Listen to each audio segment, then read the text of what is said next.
YS జగన్పై TDP నేత ఆనం వివేకానందరెడ్డి తీవ్ర స్థాయిలో ధ్వజమెత్తారు. వైఎస్ సీఎంగా ఉన్నప్పుడు చంద్రబాబు అసెంబ్లీలో హుందాగా వ్యవహరించారన్నారు.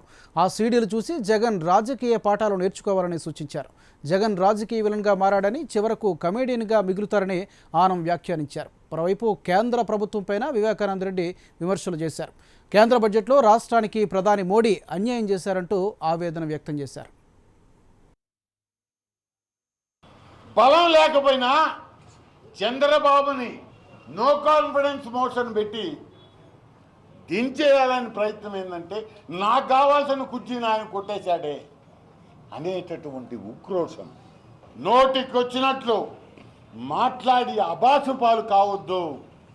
ఒక ప్రతిపక్ష నాయకుడు సభలోకి వస్తుంటే ప్రతి ఒక్కరూ ఎదురు చూసేది మా హీరో వస్తున్నాడు ఏం మాట్లాడతాడు అని.